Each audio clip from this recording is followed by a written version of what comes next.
Very good. तो भी ठीक है। अब हम देखते हैं स्टेप बाई, ठीक है। पहला स्टेप हम देखते हैं कि आपका जो मेल गेमेटोफाइट है, ठीक है ना, यानी कि स्पर्म है। तो सबसे पहली जो चीज है हमने देख लिया कि भाई इसने क्या करना है, एम्पुला के एम्पुलरी रीजन के पास पहुंचना है, ठीक है। उससे पहले पहली चीज होगी यहां पर कैपेसिटेशन। कैपेसिटेशन बहुत ध्यान से समझना भाई। कैपेसिटेशन बेसिकली क्या है? कैपेसिटेशन का मतलब है टू अटेन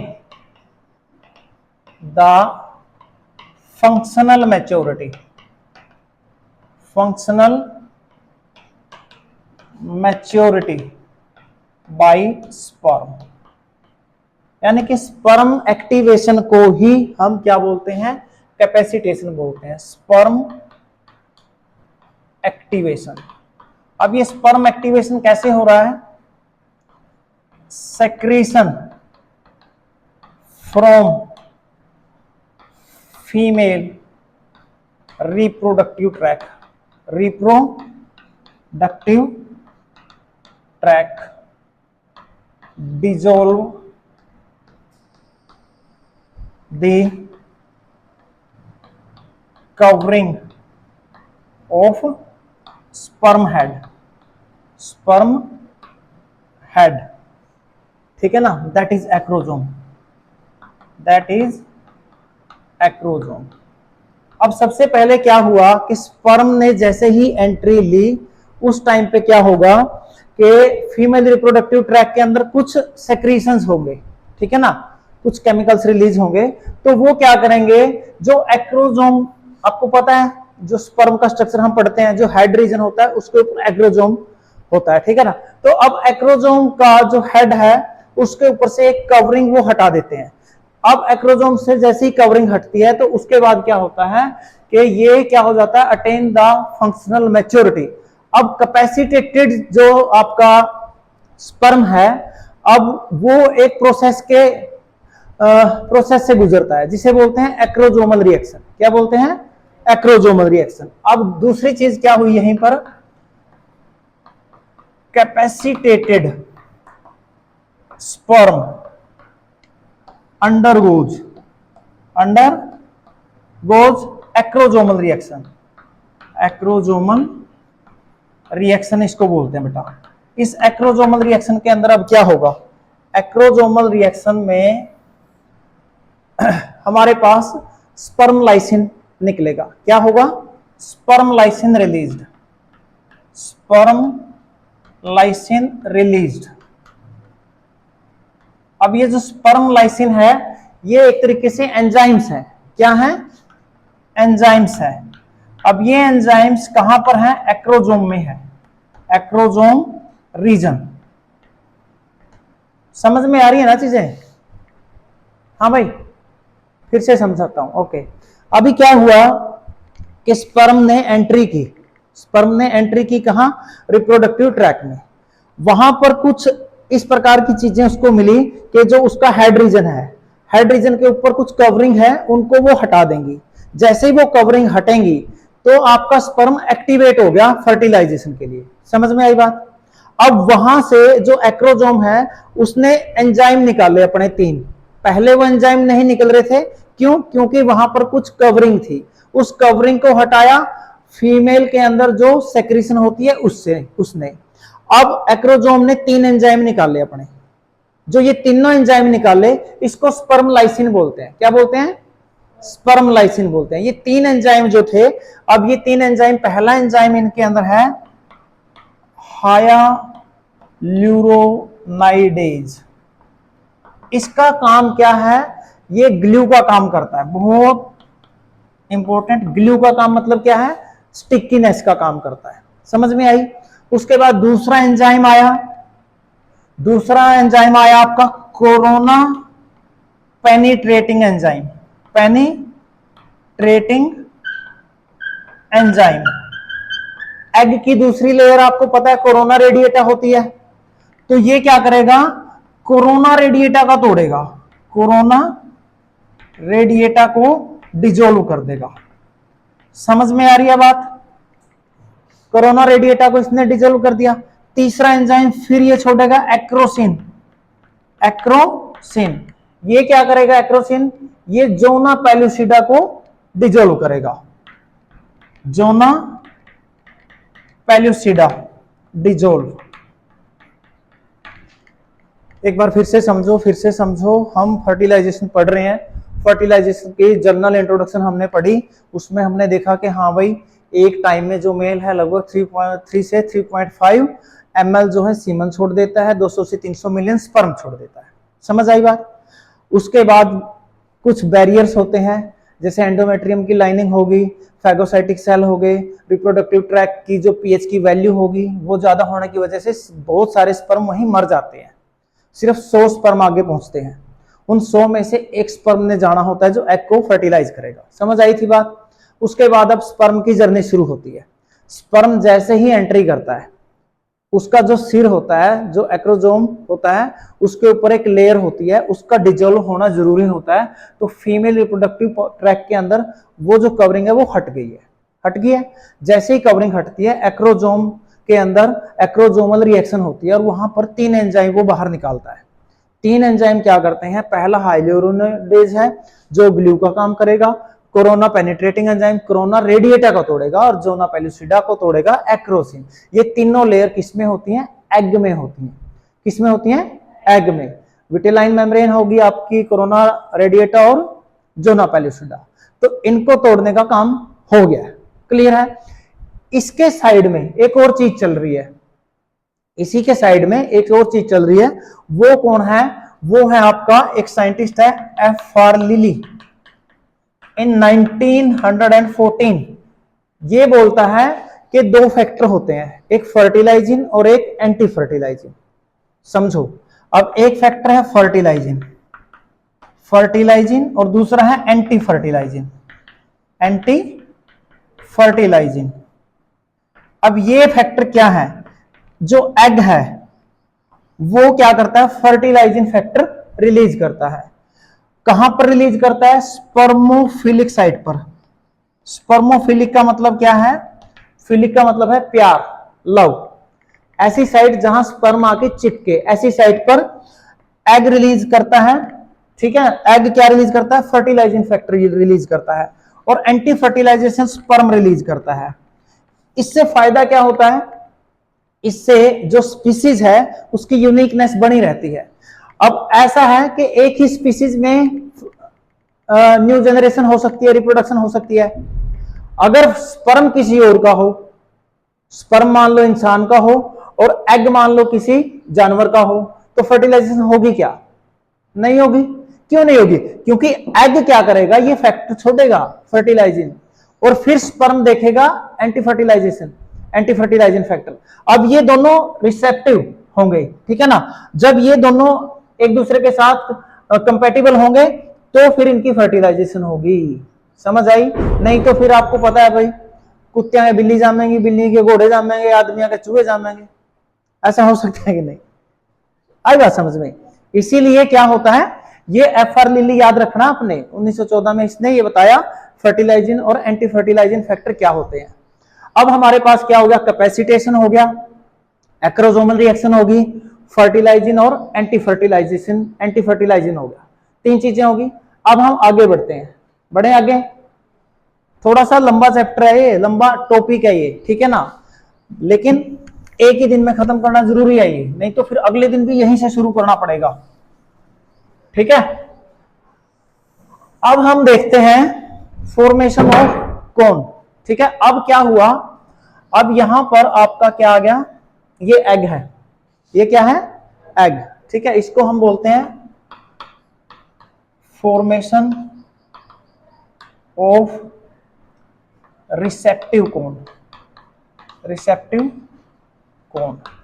अब यहां पर स्पर्म आपका लड़ झगड़ के सारे पंगे करके फर्टिलाइजिंग एंटी फर्टिलाइजिंग सारा कुछ होके, और यहां स्पर्म आपका क्या कर रहा है? पहुंच गया है। क्लियर है? अब यहां पर एक स्पेसिफिक क्या बनेगी? एक कोन लाइक स्ट्रक्चर बनेगी ऐसे। ठीक है? और ये कोन लाइक जो स्ट्रक्चर है, इस पर आपका स्पेसिफिक जो क्या है? स्पर्म है, वो आकर के अटैच होगा। यहां पर स्पर्म अटैच होगा। अब आप लोगों ने पढ़ा था कि जब हमने oogenesis पढ़ा था तो oogenesis में हमने बात की थी कि oogenesis के अंदर क्या होता है भाई, oogenesis के अंदर होता है कि जो आपका एग है वो सेकेंडरी oocyte बनाने के बाद प्रोफेज 1 मियोसिस में, प्रोफेज 1 में डिप्लोटीन स्टेज पर जाकर क्या हो जाता है, फ्रीज हो जाता है। याद आया, सेकेंडरी oocyte ही बना था। अब फिर हमने ये देखा था कि जब सेकेंडरी oocyte जब फर्टिलाइजेशन होता है और स्पर्म क्या करता है, इस मेम्ब्रेन को डिजोल्व करता है, देन मियोसिस 2 ट्रिगर्ड अगेन, इसीलिए इसको डिसकंटिन्यूअस प्रोसेस बोला था। तो दोबारा से फिर हम क्या बोलते हैं कि भाई दोबारा से अब इसके अंदर जो एग का ये जो सेकेंडरी oocyte है, अब यहां मियोसिस 2 शुरू हो जाएगी, मियोसिस 2। और इस मियोसिस 2 में क्या होगा, ये तो आपका सेकेंडरी oocyte है ना बेटा, सेकेंडरी oocyte। अब सेकेंडरी oocyte क्या करेगा, फाइनल एग बनेगा जिसको ऊटिड बोलेंगे। क्या बोलेंगे, ऊटिड। और एक और चीज बनेगी, second polar body, second polar body.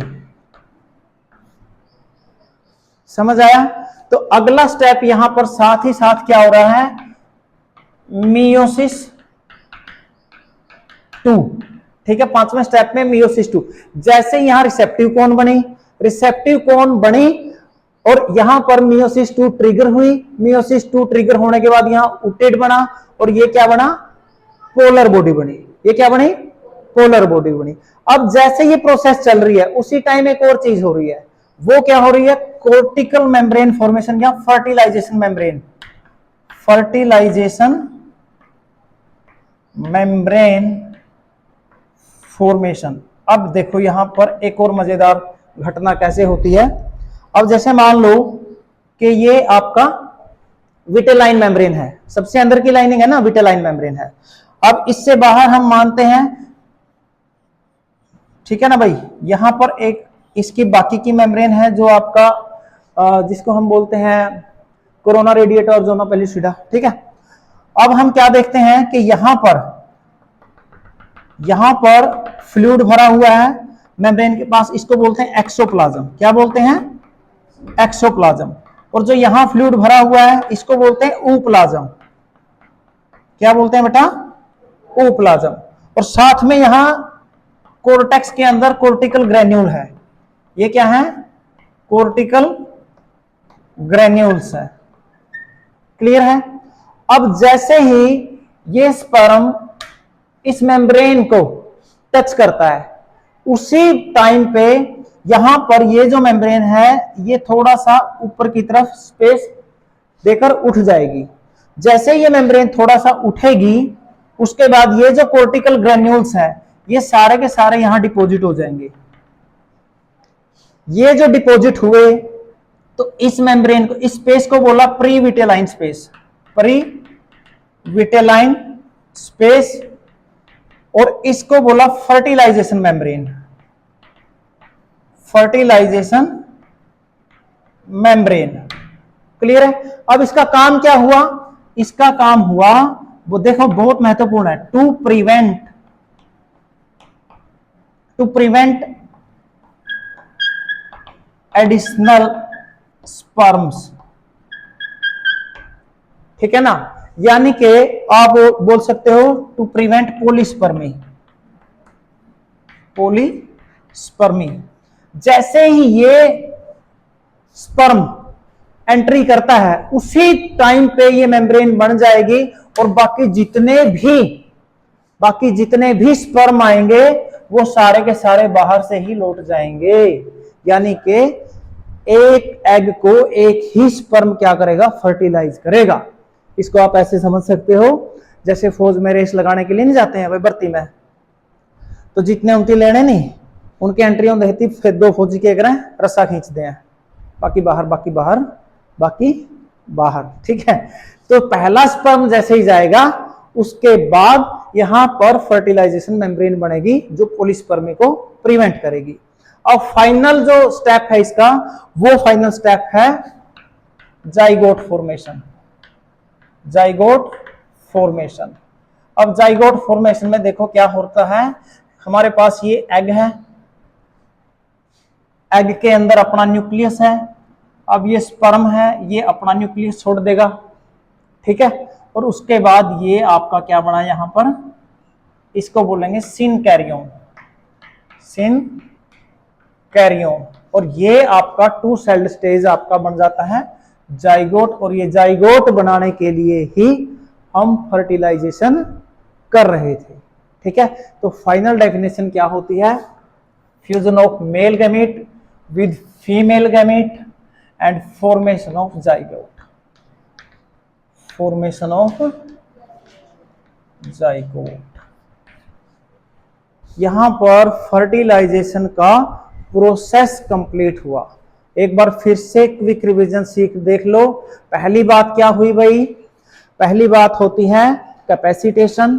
Capacitation में आपका जो स्पर्म है वो फंक्शनल मैच्योरिटी गेन करता है। कैसे करता है, जो सेक्रीशन है फीमेल रिप्रोडक्टिव ट्रैक्ट में, उससे एक्रोजोम के ऊपर की लेयरिंग हटी, एक बात होगी। दूसरी बात, अब कैपेसिटेटेड जो आपका स्पर्म है उसने क्या करना है, एक्रोजोमल रिएक्शन करनी है, उससे स्पर्म लाइसिन रिलीज होगा, यानी कि एंजाइम है एक्रोजोम के पास तीन, कितने, तीन। पहला हायालुरोनिडेज, ठीक है, हायालुरोनिडेज, वो एक स्टिक का काम करता है, यानी कि ग्लू का काम करता है। दूसरा हमारे पास जो एंजाइम है corona penetrating enzyme, corona radiata को तोड़ता है। तीसरा एक्रोजिन है, वो क्या करता है, जोना पेलुसिडा को। उसी टाइम पे लिली साहब आते हैं और वो बताते हैं फर्टिलाइजिन और एंटी फर्टिलाइजिन का कंसेप्ट। फर्टिलाइजिन और एंटी फर्टिलाइजेशन क्या है, वो एक स्पीसीज स्पेसिफिक होता है कि स्पीसीज की यूनिकनेस को बरकरार रखने के लिए बताता है, भाई एक पर्टिकुलर स्पीसीज के अंदर ही रिप्रोडक्शन आगे बढ़ेगी। ऐसा नहीं है किसी का स्पर्म आकर किसी का एग को फर्टिलाइज कर दे, क्लियर हुई। उसके बाद फिर हम देखते हैं एक स्पेशल रिसेप्टिव कोन बनती है, उस कोन के ऊपर क्या होता है, स्पर्म जैसे ही अटैच होता है, फिर मियोसिस 2 शुरू होती है। उस मियोसिस 2 में हमारा उटिड बनता है। अब इस उटिड के अंदर, और पोलर बॉडी तो ये तो डिस्पोज ऑफ है, उटिड के अंदर अब क्या होगा, अब यहां पर जो स्पर्म है अपना न्यूक्लियस छोड़ेगा, अपना जेनेटिक मटेरियल छोड़ेगा। इसी दौरान यहां पर कोर्टिकल रिएक्शन होती है, इसे कोर्टिकल रिएक्शन कहते हैं। इस कोर्टिकल रिएक्शन में फर्टिलाइजेशन मेम्ब्रेन बनती है जो पॉलीस्पर्मी को प्रिवेंट करती है, और फाइनली क्या होता है कि यहां पर आपके जो न्यूक्लियस है वो कंबाइन होते हैं और जाइगोट बन जाता है। क्या बन जाता है, जाइगोट बन जाता है। हाँ भाई, अभी हम फर्टिलाइजेशन के फायदे भी देखेंगे, 2-3 फायदे बता देता हूं आप लोगों को। थके तो नहीं हैं? हाँ भाई, नॉन मेडिकल वालों, नॉन मेडिकल वालों समझ आ रही हैं चीजें, इंटरेस्टिंग नहीं है ना? हाँ ओके, तो अभी हम फर्टिलाइजेशन के फायदे के अंदर देखते हैं। भाई फर्टिलाइजेशन में पहली चीज क्या है, पहली चीज तो ये है कि मेल और फीमेल गैमेट, ठीक है ना, यानी कि मेल और फीमेल गैमेट का फ्यूजन हुआ। अब इस फ्यूजन से एक चीज हुई कि न्यू जनरेशन में वेरिएशन आई। क्या आई बेटा, वेरिएशन। और वेरिएशन क्या करती है, किसी भी स्पीसीज का जो लाइफ स्पैन है, लाइफ स्पैन है उसे इंक्रीज करती है, उसे इंक्रीज करती है। वेरिएशन क्यों आ रही है, वेरिएशन फर्टिलाइजेशन की वजह से आ रही है ना, अलग अलग जगह से गैमेट आ रही है, कार्बन कॉपी नहीं है कुछ भी। साइटोप्लाज्म जो है रिटेन रहता है एग के अंदर, रिटेंशन ऑफ साइटोप्लाज्म। उसके बाद क्या है कि जो ऑर्गेनिज्म है, गैमेट क्या करते हैं, आधे आधे क्रोमोसोम नंबर लेके आते हैं, ठीक है ना। लेकिन फर्टिलाइजेशन के बाद क्या होता है, डिप्लॉइडी कंप्लीट होती है, डिप्लॉइडी, और number of chromosome, number of chromosome क्या है, remain same of the species, ठीक है।